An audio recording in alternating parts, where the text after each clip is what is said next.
Bismillahirrahmanirrahim. Assalamualaikum warahmatullahi wabarakatuh. Jumpa lagi di channel Titin Setiasi. Apa kabar teman-teman? Semoga selalu ada dalam keadaan sehat walafiat dan dalam lindungan Allah SWT. Yuk kita mari berdoa dulu sebelumnya. Bismillahirrahmanirrahim. Allahumma inna nas'aluka iman nafi'an wa rizqan thayyiban wa amalan mutaqabbala. Ya Allah, berikanlah kami ilmu yang bermanfaat, rizki yang baik, dan amal yang Engkau terima. Amin ya robbal alamin. Dalam rangka itu mari kita dengarkan salah satu informasi yang kita dapatkan dari YouTube-nya YT Crash Claim tentang ramalan sahabat Nabi, sahabat Rasulullah SAW, Imam Ali bin Abi Thalib, tentang akhir zaman. Jangan lupa tonton sampai akhir karena mungkin di situ aku akan menyampaikan hal yang menurut aku sangat penting. Yuk kita tonton bersama-sama. Dalam suatu zaman yang kelam, tersembunyi di negeri timur yang penuh misteri, terdapat ramalan-ramalan kuno yang menyoroti masa akhir zaman. Ramalan-ramalan ini terkait dengan kejayaan yang akan diraih oleh sebuah negeri yang disebut Nusantara. Negeri ini memiliki ikatan dengan sosok yang sangat dihormati, yaitu Ali bin Abi Thalib, yang memberikan wahyu mengenai akhir zaman dari Rasulullah. Namun, ramalan-ramalan ini tidak hanya memunculkan rasa ingin tahu, tetapi juga ketakutan dalam benak banyak orang. Menariknya, ramalan ini juga disebutkan dalam cerita para wali abdal, yang tersembunyi di dalam kitab-kitab terlarang. Isu ini Maksudnya apa kita terlarang? Karena mereka takut pada masa depan, yang diprediksi oleh orang-orang yang memiliki pengetahuan tersembunyi. Pada akhir zaman, negeri yang dimaksud akan mencapai puncak kejayaannya dengan pulau-pulau yang terbuka di masa Imam Mahdi dan Nabi Isa.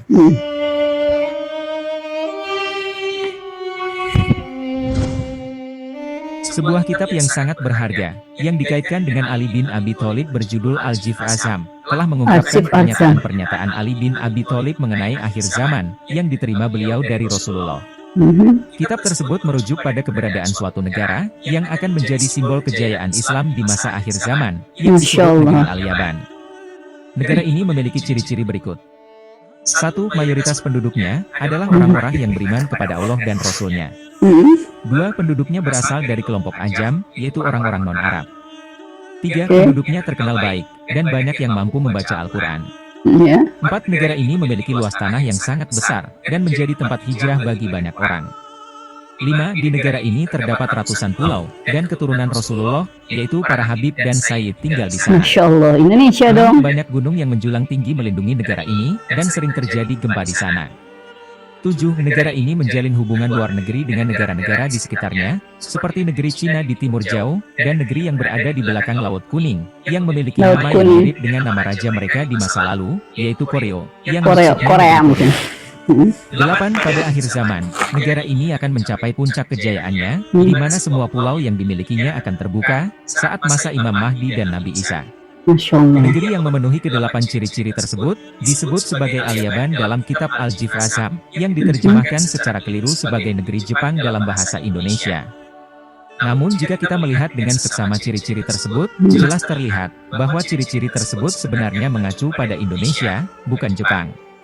Lalu, mengapa kata Al-Yaban dalam kitab Al-Jif Azam tersebut diterjemahkan sebagai negeri Jepang?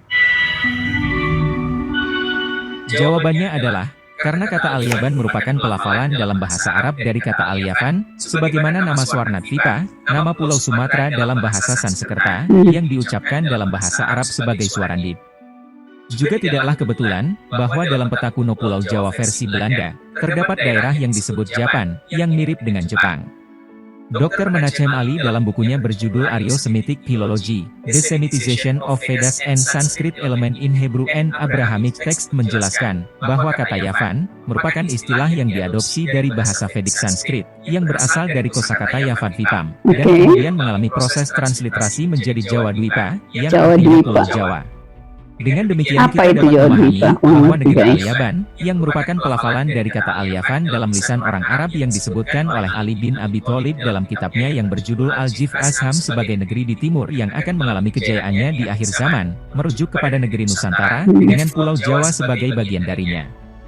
Dalam buku berjudul Java Past and Present, A Description of the Most Beautiful Country oleh Donald McLean Campbell 1915 disebutkan, bahwa Javana atau Yavana, atau seringkali hanya disebut sebagai Java, merujuk tidak hanya pada Pulau Sumatera, tetapi juga sebagian pulau Borneo, Kalimantan, dan semenanjung Malaysia, serta mencakup seluruh kepulauan Indochina. Dengan demikian, Yavana atau Yavan atau Al-Yavan, sesungguhnya merujuk kepada wilayah Nusantara yang mencakup Pulau Jawa, Pulau Sumatera, Pulau Kalimantan, semenanjung Malaysia, dan seluruh wilayah Indochina.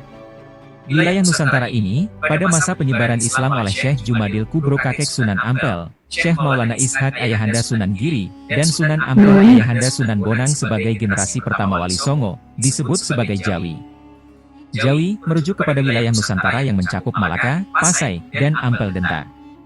Kemudian pada masa Sunan Bonang, Sunan Kalijaga, dan Sunan Giri, teritori Jawi meluas hingga mencakup Aceh, Minangkabau, Palembang, Banjar, Lombok, Timor, Makassar, hingga Ambon.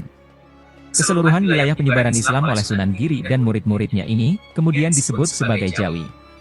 Penyebutan Yavana atau Yavan atau Al-Yavan sebagai wilayah teritori Nusantara yang mencakup Pulau Jawa, Pulau Sumatera, Pulau Kalimantan, semenanjung Malaysia, dan seluruh wilayah Indochina dengan sebutan Jawi oleh Wali Songo ini, tentunya bukan tanpa dasar. Dalam buku Histories of the Cultivation of Vegetables, Comprising Their Botanical, Medical, Edible, and Chemical yang ditulis oleh Henry Phillips pada tahun 1822 menyebutkan, dalam literatur kuno yang berasal dari tahun 595 sebelum Masehi, disebutkan bahwa calamus, sejenis bambu yang diperjualbelikan di pasar barat, berasal dari India Timur Indonesia sekarang, dan atau juga disebut sebagai Javan. Javan adalah cucu dari Nabi Nuh, atau orang-orang barat menyebutnya Java, atau sekarang kita menyebutnya sebagai Pulau Jawa atau Pulau Java. Dalam bahasa Sanskerta disebut Yavana atau Yawana, sebagaimana disebutkan oleh Nabi Ezekiel pada tahun 595 sebelum Masehi, dan juga pada era Alexander Agung. Kembali melihat dalam buku Java Past and Present oleh Donald McLean Campbell disebutkan, bahwa pemerintahan, ilmu pengetahuan, dan seni, berbicara secara luas tentang Japhetic, dan hanya tentang Japhetic saja. Hal ini menjadi alasan yang menjelaskan, bahwa penduduk awal Pulau Jawa atau Pulau Java, saya ulangi, adalah ras asli yang muncul dari keempat putra Japhet, dan suku atau masyarakat pulau itu disebut dengan memakai nama putranya. Ras Jawa atau ras Javan ini, selain menyebar ke Hindia Timur, Kamboja, Siam, juga ditemukan di Suriah dan Yunani. Jadi dari penjelasan ini dapat dipahami, bahwa Yavan atau Yavana itu berasal dari nama cucu Nabi Nuh yang bernama Javan bin Japhet, yang kemudian menjadi penduduk awal atau ras asli Pulau Jawa, yang dalam bahasa Sanskerta disebut sebagai Yavatipam atau Yawadwipa. Lantas bagaimana ceritanya, Yavan atau Yavana yang berasal dari nama cucu Nabi Nuh yang bernama Javan bisa dikaitkan oleh para Wali Songo menjadi Jawi, sementara dalam penjelasan ini hanya disebutkan bahwa Javan adalah penduduk awal atau ras asli Pulau Jawa, tanpa embel-embel kata Jawi? Jawabannya ada dalam teks Masoret Perjanjian Lama berbahasa Ibrani berikut ini. Apa itu? Itulah keturunan Shemham dan Japhet, anak-anak Nuh. Setelah air bah itu, lahirlah anak-anak lelaki bagi mereka. Sedangkan keturunan Japhet adalah Gomer, Magog, Madai, Javan, Tubal, Meseh, dan Tiras. Inilah kepulauan Gowi dari keturunan Japhet, yang masing-masing terbagi menurut tanah mereka, menurut bahasa mereka, dan menurut kaum mereka. Teks Masoret Perjanjian Lama ini menyebutkan, bahwa keturunan Japhet bin Nuh, termasuk Javan, adalah penduduk awal kepulauan Gowi. Nah, kata Gowi di sini, ternyata dalam bahasa Ibrani akan dibaca sebagai Jawi atau Jawi. Jadi, para Wali Songo itu sebenarnya sudah sangat tepat, jika mereka menyebut Yavan atau Yavana yang berasal dari kata Javan, yakni dari nama Javan bin Japhet bin Nuh sebagai Jawi, wilayah teritori Nusantara yang mencakup Pulau Jawa, Pulau Sumatera, Pulau Kalimantan, semenanjung Malaysia, dan seluruh wilayah Indochina, sebagai tempat tinggal keturunan Japhet bin Nuh. Sekarang, kita kembali ke bahasan tentang ramalan negeri timur. Ramalan negeri timur Ramalan tentang negeri di timur yang akan mengalami kejayaannya di akhir zaman, ternyata tidak hanya disebutkan dalam kitab Al-Jif Azam, namun juga disebutkan dalam kitab yang ditulis oleh Sunan Sendang Duur, yang bernama asli Raden Nur Rahmat, putra dari Abdul Qohar bin Malik bin Sultan Abu Yazid yang berasal dari Baghdad, Irak. Menurut penuturan Kiai Haji Abdul Ghafur, pengasuh pondok pesantren Sunan Derajat yang merujuk dari kitab yang ditulis oleh Sunan Sendang Duur disebutkan, bahwa sekitar tahun 900-an Masehi, para wali Allah yang disebut dengan Wali Abdal yang berjumlah 40 orang, berkumpul di Baghdad, Irak, melakukan rapat pleno untuk mengkaji salah satu hadits Rasulullah yang menubuatkan kejayaan Islam akan bangkit dari timur. Daerah timur sebelah mana, ternyata dalam hadits juga tidak dijelaskan oleh Rasulullah. Setelah bermusyawarah, akhirnya para wali abdal ini memutuskan untuk mencari negeri yang berada di timur. Tapi, para wali abdal ini masih bingung tentang lokasi negeri yang dimaksud. Namun, salah satu wali abdal berucap bahwa Rasulullah pernah bersabda bahwa ciri penduduk negeri itu ada dua, yakni pertama memiliki ciri-ciri fisik yang berada di tengah-tengah, dan yang kedua, penduduknya memiliki tingkah laku yang baik. Akhirnya, para wali melakukan kajian secara geografis, sosiologis, dan antropologis. Maka dicarilah suatu daerah yang secara geografis strategis dan subur, secara sosiologis memiliki peradaban, akhlak dan kebudayaan yang baik, serta secara antropologis berperawakan sedang, tidak pendek dan juga tidak terlalu tinggi, kulitnya tidak hitam dan juga tidak terlalu putih, rambutnya tidak keriting dan juga tidak terlalu kaku, matanya tidak sipit dan juga tidak terlalu lebar. Berdasarkan parameter tersebut, maka dipilihlah negeri Nusantara sebagai negeri yang berada di timur yang perlu digarap para wali abdal, guna menyongsong kebangkitan Islam dari timur.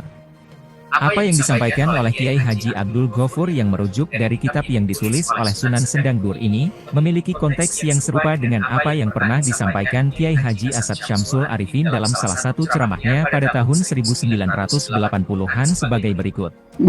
Dalam pertemuan para ulama di kawasan Surabaya sekitar tahun 1925, seorang ulama menyampaikan bahwa ia menemukan sebuah teks sejarah yang ditulis oleh Kanjeng Sunan Ampel. Disebutkan, ketika Sunan Ampel sedang belajar dengan paman saya di Madinah, beliau pernah bermimpi bertemu dengan Rasulullah yang berkata, Islam Ahlus Sunnah wal Jamaah ini haruslah hijrah ke Indonesia, karena di tempat asalnya tidak lagi mampu melaksanakan syariat Islam Ahlus Sunnah wal Jamaah. Bawalah Islam ini ke Indonesia. Dan yang menarik adalah, bahwa ramalan tentang negeri di timur ini, ternyata tidak hanya terdapat dalam kitab Al-Jif Azham dan kitab yang ditulis oleh Sunan Sendang Dur, tetapi juga disebutkan dalam kitab Veda Bhavisya Purana, terutama dalam bagian Pratisara Parwa, yang berisi berbagai ramalan mengenai masa depan hingga akhir zaman. Dalam kitab Veda Bhavisya Purana tersebut disebutkan, bahwa pada akhir zaman Kaliuga, orang-orang Yavana akan menguasai peradaban dunia. Sekali lagi, kata kunci yang muncul adalah Yavana. Dalam kitab Veda Ramayana bagian Kiskindahanda bab 40 disebutkan, ini kita bapak lagi, aku nggak ngerti guys. Artinya, selanjutnya kalian akan memasuki wilayah Yavatipam yang termasyur, yang terdiri Belum atas pernah 7 dengar, kerajaan. belum pernah tahu. Kitab Veda Ramayana bagian Kiskindahanda mencatat, bahwa pada zaman Tetrayuga atau 900.000 tahun yang lalu, telah berdiri 7 kerajaan megah di Pulau Jawa, yang kemudian dimaknai sebagai teritori wilayah Nusantara yang terdiri atas 7 pulau utama, yakni Yavadipa, Karadwipa, Wiranyadwipa, Malayadwipa, Karanadwipa, Paladwipa, Sunadwipa. Sementara kitab Veda Mahabharata 6604 yang ditulis pada 5000 tahun yang lalu, menyebutkan teritori wilayah Nusantara yang terdiri atas 7 pulau utama, yaitu Jambudvipa, Lakshadvipa, Shalmalidvipa, Kusadvipa, Krauncadvipa, Shakadvipa, dan Puskaradvipa. Diceritakan juga bahwa, setelah manusia diturunkan ke bumi dan berkembang menjadi berbagai bangsa dengan ras yang berbeda, mereka hidup dalam periode zaman pertama, atau Purwa Duksinara, yang penuh dengan keunikan dan tantangan kehidupan. Kemudian, periode tersebut berakhir, dan digantikan oleh periode zaman kedua, atau Purwanagara. Setelah berjalan cukup lama, periode zaman kedua juga berakhir, digantikan oleh periode zaman ketiga, atau Dirgantara. Pada awal periode zaman ketiga atau Dirgantara, setelah 1 miliar tahun berlalu, salah satu dari kelima sosok bangsa Saparu turun ke bumi untuk pertama kalinya. Sosok ini bernama Amarun, dan ia mendirikan sebuah negeri yang disebut Yavana di atas awan. Negeri Yavana sangat tersembunyi, dan berlokasi di antara Pulau Jawa, Sumatera, Kalimantan, dan Sulawesi sekarang ini. Beberapa waktu kemudian, keempat bangsa Saparu lainnya yang bernama Asorin, Hadirar, Kasibar, dan Giwasur, juga datang dan tinggal di negeri tersembunyi yang disebut Yavana. Keberadaan negeri Yavana ini menegaskan, bahwa istilah negeri Yavana, merujuk kepada Yavadvipam atau Yavadvipa, yang tidak hanya mencakup Pulau Jawa, tetapi juga wilayah Nusantara yang terdiri dari 7 pulau utama seperti yang disebutkan dalam kitab Veda Ramayana 900.000 tahun yang lalu, dan kitab Veda Mahabharata 5.000 tahun yang lalu. Kesimpulannya, terdapat 3 buah kitab yang memberikan ramalan-ramalan tentang masa depan akhir zaman. Kitab Hindu Veda Bhavisya Purana bagian Pratisara Parwa yang berisi ramalan tentang masa depan, kitab Al-Jif Azham yang berisi pernyataan Imam Ali bin Abi Thalib tentang akhir zaman, dan kitab Sunan Sendang Dur yang berasal dari zaman Wali Songo. Ketiga kitab ini, sama-sama meramalkan tentang negeri di timur yang akan mencapai kejayaan, dan menguasai peradaban dunia di akhir zaman. Negeri ini dikenal dengan nama Yavan, Yavana, Al-Yavan, Al-Yaban, dan Yavadvipa, yang dapat diartikan sebagai wilayah Nusantara dengan 7 pulau utama, sebagaimana disebutkan dalam kitab Veda Ramayana dan kitab Veda Mahabharata. Semoga saja ini bukan hanya sebuah ramalan, namun bisa menjadi kenyataan yang membawa kebaikan dan kemajuan bagi Nusantara. Amin ya Rabbal Alamin. Alhamdulillah, videonya sudah selesai guys. Aku sampai tidak bisa berkata apa-apa. Yang disampaikan oleh narator tadi itu, kitab-kitab apa itu, segalanya aku memang baru dengar dan tidak tahu. Dan dalam menerima informasi ini, entah itu benar atau itu salah, itu sudah terjadi dan pasti itu adalah atas kehendak Allah Subhanahu wa taala. Sampai hari ini pun, detik ini pun, apa yang kita dengarkan dan video ini yang aku buat pun tentu ini adalah kehendak dari Allah Subhanahu wa taala. Ya, yang atas izinnya bahwa ini adalah terjadi. Nah, aku ingat di dalam Al-Qur'an itu surat Ali Imran ayat 150 dan 151 bahwa ada tanda-tanda yang Allah berikan kepada kita tentang penciptaan langit dan bumi, dan itu tanda-tandanya bagi orang yang berpikir. Menurut aku, kalau penciptaan langit dan bumi termasuk siang dan malam, termasuk apa yang terjadi di dalamnya, bahkan yang terjadi hari ini pun itu adalah kehendak Allah SWT. Jadi semoga kita menjadi orang yang berpikir, dan semoga kita ditunjukkan kebenaran Allah SWT, dan aku yakin bahwa kebenaran itu akan terungkap dan Allah akan memberikan pengetahuan kepada kita bahwa ini adalah benar dan ini adalah salah gitu. Jadi ya kita berdoa saja ya, Allahumma arinal haqqa warzuqna tiba'ah wa arinal batila warzuqna ijtinabah. Semoga ya Allah Engkau berikan tunjukkan yang benar adalah benar, yang salah adalah salah. Wallahu a'lam bishawab. Jangan lupa tonton juga video aslinya di YT Crash Climb. Channelnya, link channelnya sudah aku sebutkan di description. Jangan lupa ya tonton dan subscribe juga channel YT Crash Climb. Mudah-mudahan kita mendapatkan ilmu pengetahuan dari sana. Mudah-mudahan Allah juga menunjukkan kebenarannya. Saya Titin Setiasi pamit undur diri. Assalamualaikum warahmatullahi wabarakatuh.